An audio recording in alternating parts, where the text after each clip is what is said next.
الحمد لله رب العالمين والعاقبة للمتقين والصلاة والسلام على أشرف الأنبياء والمرسلين وعلى آله وأصحابه وذرياته وأهل بيته وعلماء أهل سنته وأولياء ملته أجمعين. أما بعد فأعوذ بالله من الشيطان الرجيم. بسم الله الرحمن الرحيم. قال الله تبارك وتعالى في كتابه المجيد وفرقانه الحميد: ولله على الناس حج البيت من استطاع إليه سبيلا. صدق الله العظيم وصدق رسوله النبي الكريم الأمين. إن الله وملائكته يصلون على النبي يا أيها الذين آمنوا صلوا عليه وسلموا تسليما. اللهم صل على سيدنا ونبينا وكريمنا وحبيبنا ومحبوبنا ومأوانا وملجانا محمد وبارك وسلم عليه. الصلاة والسلام عليك يا سيدي يا رسول الله. الصلاة والسلام عليك يا سيدي يا حبيب الله. الصلاة والسلام عليك يا سيدي يا إمام المتقين وعلى آلك وأصحابك يا سيدي یا مرشدی یا محبوب رب العالمین. رب العزال خالق کائنات رب ذوالجلال په دغه مقدسه میاشت، په دغه بابرکت ورځ او په دغه سعادت مندونو نه ډک وقت او ساعت کې د اسلامی اهم فریضې ادایګۍ دپاره حاضر شوي یو. الله کریم خالق کائنات رب ذوالجلال زمونږ استاسو د ټولو د حاضرو او د حاضریدونکو او د امت مسلمه په دغه بابرکت ورځ باندې د حاضري قبول مقبول او منظور فرمایي او رب العزال خالق کائنات رب ذوالجلال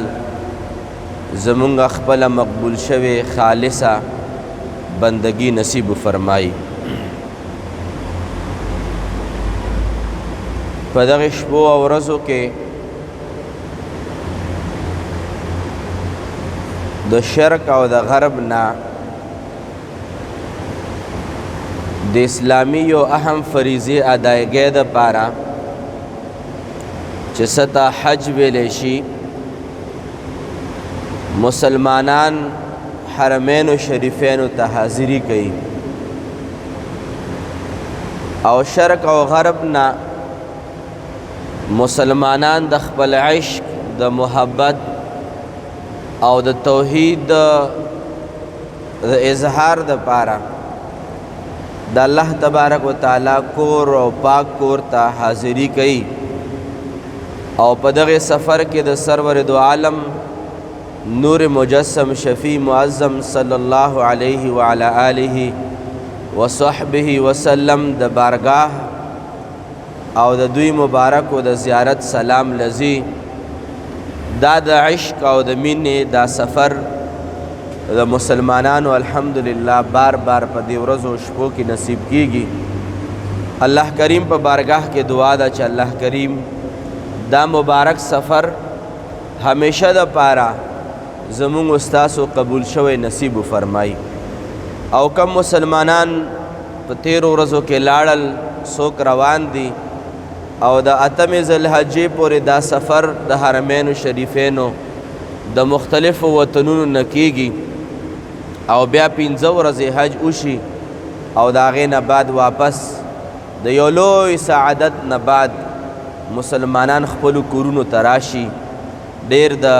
محبت سفر وي. الله کریم د شته حاجیانو دا حج قبول کی، الله پاک دې ورته آسان کی او چا چې کړی د هغې نه دی الله قبول کی او چا چې نه دی کړی او چا چې کړی دی الله کریم دی بار بار قبول شوی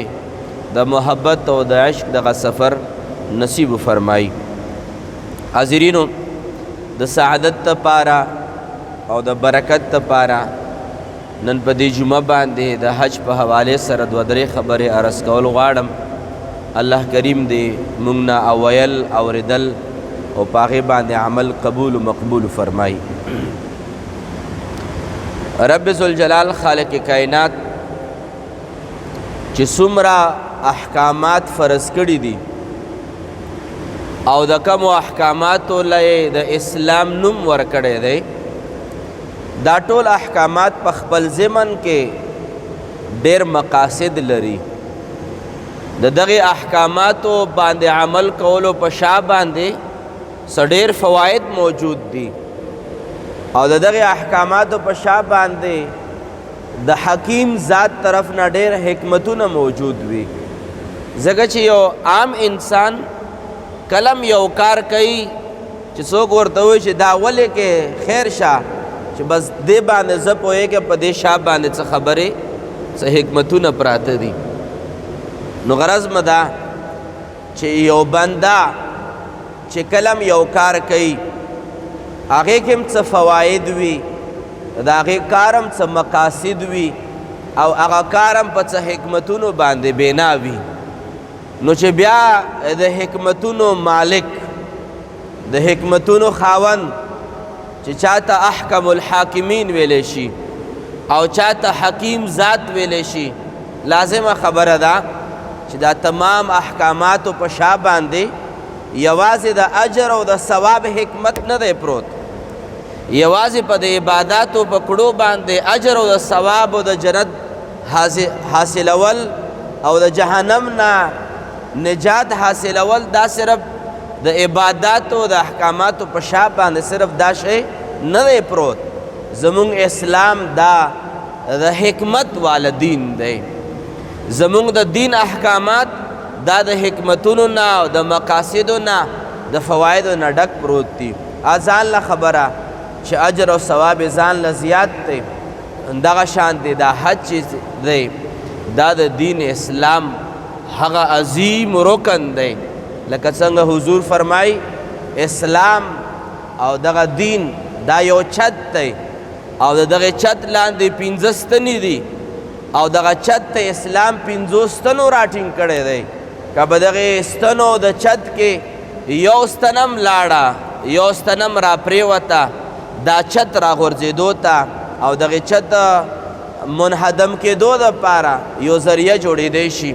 نو دین اسلام په دغې 50 څیزونو باندې ولاړ دی. کلمه طیبه ده، روژه لمونځ دی، روژه ده، زکات دی او حج دی. دا هغه اراکین دي، دا هغه ارکان دي چې په دې باندې د اسلام دغه چت ولاړ دی. په دغې احکاماتو کې ډېر ګڼ شمېر مقاصد دي چې انسان بیان کی، خو لیکن حج لکه څنګه ما یو جمله وویله، حج چې دی دا د عشق او د محبت د سفر یو نوم دی. په دې کې د رب العالمین سره د مینې، د محبت، د راز او د نیاز او د خدای پاک سره د قربت چې کم خوږ سفر دی، دا په د بعضې خبرې د عشق یا د محبت یا حکیمانه خبرې دا په الفاظو کې نه راځي، دا د کیفیت نوم دی. حج د ظاهري ارکان هم شته، خو د ارکانو په شا باندې چې کم کیفیت دی الله کریم دې موږ ستاسو بار بار نصیب فرمایي. غرض مه ده چې هر یو عبادت د دې اجر او ثواب هم شته او د دې په شا باندې ډېرې حکمتونه هم شته. د حج د اجر او ثواب په حوالې باندې که چرې د سرور دو عالم نور مجسم شفیع معظم صلی الله علیه و آله وسلم دغه فرمان علی شان ووایو او دغه فرمان علی شان مونږ دا یو هم ځان دپاره ثبوت په طور باندې انسان یاد کی دا هم ډېر دی. سرور دو عالم نور مجسم شفیع معظم علیه الصلاة والسلام ارشاد فرمایي چې یو مسلمان دی او هغه حج په خپلو ارکانو سره، په خپلو واجباتو سره، په خپلو فرایضو، په خپلو آدابو سره، حضور مبارک فرمایي یو مسلمان دی او حج ادا کړو، فضیلت یې څومره دی؟ حضور مبارک فرمای چې حاجی چې په خپلو آدابو سره حج تر سره کړو اختتام ته ورسولو حضور فرمای دا حاجی د داسې ګناهونو نه پاک شو لکه څنګه اولنۍ ورځې ماشوم د مور نه پیدا وي او د ګناه نه پاک وي حضور فرمای حاجیم د دغه ماشوم په شان دی د ټولو ګناهونو نه پاک کیږي د دې نه لوی عظمت چرته دی د دې نه لوی برکت او د ګناه د مغفرت او د اجر او د ثواب به څه اندازه انسان نور ولګوي او که چېرې سرور دو عالم صلی الله علیه و آله وسلم د دغه فرمان علی شان چې معجم الاوسط کې حضور مبارک نه روایت دی حضرت ابو هريره رضی الله تعالی عنہ روایت کوي حضور مبارک فرمایي چې تابعوا بین الحج والعمرة حضور فرمایي یو بل پسې حجونه کوئ او حضور فرمایي یو بل پسې عمرې کوئ چې وس مو رسیږي عمرې هم ډېرې وکړئ یو بل پسې حجونه هم زیات وکړئ حضور فرمایي فإنهما ينفيان الفقر والذنوب كما ينفي الكير خبث الحديد والذهب والفضة حضور فرمایي چې تاسو دو شیونه داسې میټاوئ د حج عمره بار بار کولو سره دو شیونه ختمی حضور فرمایي د انسان ګناهونه ریږئ د انسان ګناهونه ختمی او دویم نمبر شی حضور فرمایي د انسان غریبي غوڅئ د انسان فقر او فاقه ختمی څه شی حج او عمره غریبي ختمی د حضور فرمایي ګناهونه ریږئ لکه حضور فرمایي لکه څنګه یو انسان زنګ شوی اوسپنه زنګ شوی سونا زنګ شوی سپین زر ته کله اور ته گزار کې او دا اور په هغه لمبو باندې دا سونا او سپین زر او لوها او دا اوسپنه ووهي او بار بار یې ووهي او چې دا سونا او سپین زر او دا لوها د اور نه راوچته کې د هغې نه ټول زنګونه ختم شوي وي حضور فرمایي لکه اور د سونې او د سپینو زرو او دارنګې د لوهې د اوسپنې نه اور زنګونه لرې کوي دارنګې حضور مبارک فرمایي دا حج عمره د انسان غریبي هم داسې ختموي د انسان ګناهونه هم داسې ختموي دا هغه عظیم تر عبادت دی او ډېر خلک وسداره خلک دا وي ګناهونه خو هسې معاف کوي خو ډېر وس والا خلک د دست والا خلک ډېر د مال او د حال والا خلک په دې سوچ کې دی چې نن سبا دا پرون یو کس د حج مبارکۍ له مخه خیله تلی وم نو هغې نه خبرو کې ما پوښتنه وکړه چې څو باندې تا د حج پیکیج حاصل کو چې 16 लाख روپۍ باندې د چا دپاره د مونږ غوندې خلکو دپاره چې د چا 16 लाख روپۍ مالیت ټول نه وي هغه ته دا 16 लाख روپۍ ډېرې زیاتې پیسې ښکاري او دې هم ډېرې پیسې خو لیکن که چېرې یو وسداره کس ته ووایم چې 16 लाख باندې حج کېږي چا 15 लाख او چا 14 लाख تر مراعاتو پورې سهولیاتو پورې فرق پیکیج کې وي خو که چېرې چا ته ووایي چې دا 16 लाख روپۍ باندې هغه هم تلو او کور والی هم روانه وه نو 32 लाख روپۍ شوې او کم از کم هلته چې خرچې مرچې ورسره واچئ نو د 40 लाखو پورې خامخا نو 40 लाख روپۍ د یو انسان نه ځي هغه به ضرور دا تصور پیدا کېږي چې په 40 लाख باندې که چېرې کشر رور لا یو کاروبار شروع کم نو څه نه څه ګټه به وکړي دا تصور زموږ ستاسو ضرور راتلی شي خو حضور فرمایي چې که چېرې څوک غریبي ختمول غواړي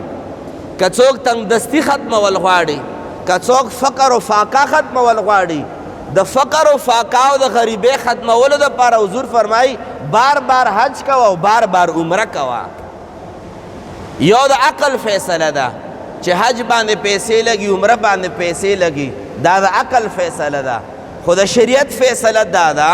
چې ته خپل سوچ او فکر کې به دا وایې چې پیسې لاړې حضور فرمایي پیسې لا لړې پیسې به درله نورې راځي د ستا غریبي به ختمی د ستا تنګدستي به ختمی نو که څوک په غربت کې وي او د چا لاس تنګ وي اکثر خلک اورو جی پیسې هم بندې دي خلک اورو جی یاره فی الحال مال حال برابرو خو فی الحال حالات ډېر ټایټ دي حضور علاج ښودلی دی لاړ شه عمرې له لاړ شه لاړ شه حج له لاړ شه او هلته خو د رب العالمین د در او د خالق کائنات رب ذوالجلال د کور نه بس بل یو اوچت ځای د رجوع کولو نشته دی. د دې نه باندې ځای شته نه چې انسان الله پاک ته ژړا او فریاد وکړي. د دې نه لوی ځای خو بل چېرته شته نه. اچا خبره دا هیډ کوارټر دی، دا هغه آخري مرکز دی د خدای پاک سره د جوړې دپاره، د خدای پاک سره د راز او د نیاز دپاره، د خدای پاک سره د قربت د حاصلولو دپاره، د رب العالمین په بارگاه کې د خپل دعا قبلولو دپاره. د دې نه لوی در خو بل نشته دی. او هغې در ته چې انسان حاضر شي، حضور فرمایي د ستا ګناهونه به م ریږېږي او د ستا غریبي، تنګدستي او څه مشکلات د دنیا چې وي هغه به د ستا ورسره ختمیږي. خو په دې عقیدې چې لاړ شي، په دې نظریې او په دې ایمان چې لاړ شي چې د ما د خپل رب ته حاضري کول دي او هلته حرم پاک ما او تا دلته ودرېږو، جمعې مونځ کې نو مخامخ راته محراب ښکاري چې وایو چې الله اکبر. ما او د ستا د مونځ او د حرم شریف په منځ کې څومره لویه فاصله ده. ما او تا تصور به جوړو چې مونږ خانه کعبې شریفې ته ولاړ یو او هلته انسان خانه کعبې شریفې ته مخامخ ولاړ وي. څومره لوی فرق دی. هغې مرکز ته، هغې د خیر او د برکت مأوا او ملجا ته چې هلته اکثر زه دا خبره کول غواړم چې هلته انسان بذات خود زړه ګواهي ورکول غواړي چې بدل ته چې الله تبارک وتعالی راوستلی دا د خدای پاک اراده ده چې ستا د بخنې اراده یې کړې ده. نو غرض مه دا چې سرور دو عالم صلی الله علیه وعلی آله وسلم د فرمان علی شان نه دا پته لګي چې غریبي، تنګدستي دا هلته ختمیږي چې هلته انسان حاضري ولګوي، هلته د خدای پاک په بارگاه کې انسان حاضر شي او په هغې دوو څادرو کې ورته ولاړ وي. یو څادر د ستا بدن نه تاو کړی وي او بل د خپل عورت په هغې باندې پټ کړی وي. سرتور سر ورته ولاړ وي، په دوو احرامونو کې ورته ولاړ وي. په ښي طرف او ګز طرف باندې تا ته پته نه لګي چې ښي طرف والا سوډان والا ولاړ دی، د ګز طرف ته به په طواف کې به تا سره او په مانځه کې به تا سره انډین ولاړ وي، مخامخ به درنه امریکن ولاړ وي، په شا باندې به درته د بل ملک والا د افغانستان والا ولاړ وي. د مختلفو ممالکو نه ته څوک پیژنې چې ریا وکړي، نه ته څوک پیژنې چې دکلاوه وکړي، بس د بارگاه الهي کې انسان حاضر وي. هغه پیسې هم چېرته په بټوه کې دننه کړي وي، چېرته هم په هغه بیلټ کې دننه کړي وي، هغه هم داسې وي چې انسان هغه پیسې غیر محفوظ ښکاري. گویا د رب العالمین په بارگاه کې صرف انسان په دوو کپړو کې حاضر وي. لازمه خبره ده چې رب العالمین په همدې وخت کې په بنده باندې فخر کوي. ځکه د عرفات په میدان باندې چې کله ټول انسانان د عرفات په میدان کې ناست وي او په دوو څادرو کې داسې وایي چې په کفن کې انسان ولاړ وي او دا ټول انسانان په هغه ځای کې رب العالمین په بارگاه کې حاضري کوي. علما لیکي چې د عرفات په ورځ باندې د ټولو نه لویه ګناه عمده ده چې تا دا تصور پیدا شي چې ما به الله وبخي او که نه. که چېرې د ستا تصور رالو چې ما به رب بخي او که نه، دا تصور لویه ګناه ده. یعنی دا تصور به م نه راولي چې ما به رب بخي او که نه، بلکې دا هغه میدان دی چې په دغې میدان باندې ټول انسانان مسلمانان خوشحاله وي. مخلوقاتو کې په دې ورځ باندې صرف یو مخلوق او یو شخص خفګان کوي، ژړا او فریاد کوي، هغې ته شیطان ویلی شي. په دې ورځ باندې صرف اور صرف شیطان واویله کوي، ژړا کوي، فریاد کوي او د عرفات د میدان هغه خاورې په سر باندې دوړی وایي چې زه هلاک شوم، زه تباه شوم، زه برباد شوم. ټول کالو سر یا 80 کاله او 50 کاله ما په دغې خلکو باندې ګناهونه کړي وو، نافرمانیانې مو کړې وې او دوی دغې مقام ته راغلل، الله تبارک وتعالی ته سر به سجود دی او دارنګې په کفن کې ورته ولاړ دی، په دوو څادرو کې ورته ولاړ دی، مور او پلار یې په کور کې پرېښودی، بچي اولاد یې په کور کې پرېښودی، مال او حال او جایداد هر څه په خپل وطنونو کې پرېښودی دي، صرف اور صرف دلته د رب رضا کېدو دپاره راغلي وي. په دې مقام باندې چې کله شیطان ژړا او فریاد کوي، رب العالمین رحم چې دی دا په جوش کې راشي او رب العالمین فرشتو ته فرمایي چې فرشتو دغه بندگان چې تاسو د دې په حق له باندې دا ویلیو او دا خبره اظهار هم کړی چې انسانان مه پیدا کوه دا به قتل کوي دا به غرت کوي دا به فساد کوي دا په ځمکه کې وینې تویوي ای فرشتو دا وګورئ ما ته په دوو څادرو کې ولاړ دي دلته صرف او صرف د دوی یو غرض دی چې موږ نه خپل خالق مولا موږ نه راضي شي ای فرشتو ګواه اوسېږئ چې دغه ټولو حجیانو ته د ژوند تیر شوی چې څومره ژوند چا تیر کړی د ټولو ګناهونو بخشش مو ورته کړی دی دا هغه د محبت او د عشق او د رب العالمین سره د قربت سفر دی غرض مده حاضرینو چې د حج په شا باندې د اجر او د ثواب یو لوی اجر او ثواب تر دې پورې سرور دو عالم نور مجسم شفیع معظم صلی الله علیه و آله وسلم ارشاد فرمای چې من خرج حاجا فمات كتب له اجر الحاج الى يوم القیامه حضور مبارک ارشاد فرمای چې یو مسلمان دی او هغه حج ته لاړو او په حج کې قسمت داسې او چې دا انسان هلته حج کې وفات شو حضور مبارک فرمایي چې کم مسلمان په حج کې وفات شو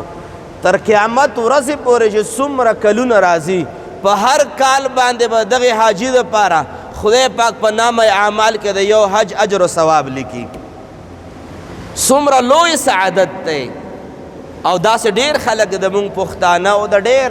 د وطنونو خلک هلته په دغه حج په دوران کې شهیدان شي وفات شي او بیا هلته دفن شي حضور مبارک فرمایي دغه حجیانو سعادت دا دی چې په هر کال باندې کاغه زرګونه کاله دي کاغه لکونه کاله دي کاغه کروڑونه کاله دي کال په کال باندې دغه حجیانو دپاره د یو حج قبول شوي حج اجر او ثواب لیکلی کېږي او خدای پاک د دغه حاجیانو څومره ناز وړي د دغه حاجیانو خدای پاک څومره مني ځکه چې میلمانه دي د رب العالمین میلمانه دي هلته په مختلفو ځایونو کې لیکل شوي دي ضیوف الله ضیوف الله دا د خدای میلمانه دي دا د رب العالمین میلمانه دي هلته اوازونه هم کېږي بوډونه او چرچرته اوبه دي او که کجورې دي ټولو باندې لیکلی شوي دي د خدای پاک میلمانه د مولا میلمانه دي نو د خدای پاک د خپلو میلمانو څومره ادا وړي څومره ناز وړي سرور دو عالم صلی الله علیه و آله وسلم مبارک ارشاد فرمایي یغفر للحاج ولمن استغفر له الحاج حضور فرمایي چې خدای پاک به حاجي تم ټول ګناهونه معاف کړي او حاجي چې د چا باره کې د ګناهونو د بخنې دعا وکړي رب العالمین د حاجي دعا قبلوي چې چاته د بخنې دعا وکړه د ده په حاجي په خاطر باندې هغه انسان ته خدای پاک ټول ګناهونه معاف کوي دا د حاجي هغه منښته ده د حاجي هغه پروتوکول دی د حاجي هغه شان دی د حاجي هغه ناز او هغه ادا چې رب العالمین ته خوښه ده حضور فرمایي ده تم بخنه ده او چا دپاره دوی بخنه وغوښته رب العالمین هغوی انسانانو تم بخنه کوي ما او تاسو چې کله حاجي له مبارکۍ له ورځو چې کله ځي څه ورته وایي چې موږ تم دعا کوه دا ورته ولې وایو دا هغه دعاګانې دي چې خدای پاک دغه حاجیانو مني د خدای پاک میلمانه دي او چې کله چا کور له عام انسان میلمه لاړ شي د چای او د روټۍ ټیم وي څه ورته راوباسي او که میلمه ووایي چې لږ اوبه خو لږې راوړه چای او ټیم وي چې یاره دا خوږې دي زه ترخیص کم لږې ترخې مال راوړه هغه یو لسو منټو د ګنټې یو میلمه چې په چا باندې کوربه شي په کمو خلکو باندې میلمه شي کوربه هم وله خبره مني نو بیا خو رب العالمین د شان مطابق بیا د دغې حاجیانو میلمستوب کوي او د حاجیانو میلمستوب د رب العالمین دا دی چې حضور فرمایي داسې د ګناهونو نه پاک شي لکه څنګه اولنۍ ورځې ماشوم د ګناهونو نه پاکي ځان دپاره څه غواړي مربې ورکوي بل دپاره څه غواړي مربې ورکوي اختتام کې صرف یو جمله عرض کول غواړم اگر چې خبرې زیاتې آینده جمعه باندې به خبرې اترې کوو خو یو جمله زه عرض کول غواړم او مزید به بیا په دې جمله باندې مخکې خبرې کوو هغه دا چې دا ټول فضایل دا ټول د عشق او د محبت دغه سفر کمالات او دغه حج عظمتونه او اجر او ثواب دا دې دپاره دوه شرطونه دي یو شرط ولا دا دی چې کومې پیسو باندې د حج یا عمره کړې ده دا فضایل او برکات به هله ملاویږي چې په حلالو پیسو د کړي وي. دویم شرط ولا دا دی چې دغه حج یا دغه عمره د رب رضا دپاره د کړي وي، د اکلاوې دپاره نه وي کړي. که چېرې انسان حج ته لاړ شي او هغه د ما نه وهلې پیسې او د ستا نه وهلې پیسې او په سیټ باندې ناسته د هغه نه رشوت اخیستلو پیسې په فلانکي ځای کې د چا نه په ځمکه باندې ناست هغه ځمکې خرڅې کړي هغه پیسې او د فلانکي او د ډنګلي پیسې، نو الله پاک حج قبلوي. دا فضایل او کمالات ورکوي هغه چاله چې په خپلو پیسو باندې حج وکړي او خپلې هغه وي چې کومې حلالې وي. او که د ما او د ستا او د بل په پیسو باندې حج وشي دغې کمالاتو نه د 1% کمالم حاجي ته نه ملاویږي. فرض بې ادا شي، غاړه بې آزاده شي، خو اجر او ثواب نشته دی. یو کس دی هغه یو ځای کې ډیوټۍ باندې ولګېدو او یو نوکرۍ باندې ولګېدو او نوکرۍ له ځي نه میاشتې پوره شوه، تنخوا به ورته ملاویږي نه،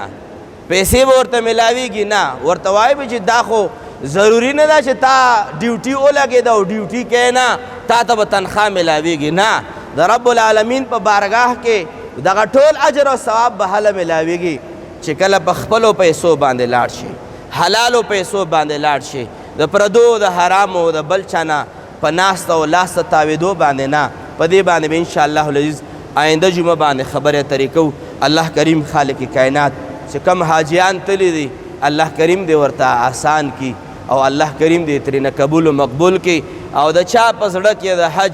او د عمرې سعادتونو ارادې وي الله کریم د ټولو دغه سعادتونه پوره وفرمایي او بار بارې قبول شوي حجونه عمرې نصیب وفرمایي. واخر دعوانا ان الحمد لله رب العالمین. رب کریم زمونږ د حاضري دا ویل دا اورېدل په خپل بارګاه کې قبول مقبول او منظور فرمایي. رب ذوالجلاله ته زمونږ خالق کې، ته زمونږ مالک کې، ته قبلونکی بادشاه، ته رحیم و رحمان بادشاه. خدای مونږ باندې رحم وفرمایي، مونږ باندې کرم وفرمایي، مونږ سره د خپل شان مطابق په دنیا کې او په قبر او په آخرت کې معامله وفرمایي. رب کریمه زمونږ حاجتونه پوره کوونکی ته بادشاه، خدای مونږ حاجتونه پوره وفرمایي. ډېر د نږدې او د لرې نه خلکو دعاګانو التجا کړې. رب کریمه څو بیماران دي صحت وله ورکې، څو قرضداري قرضونو نه اخلاص کې، د چا صالح اولاد نه اولاد وله ورکې، چا نارینه اولاد نه نارینه اولاد وله ورکې، څوک بې کوره دي کورونه وله ورکې، د چا د واده انتظام نه وي انتظامونه یې برابر کې،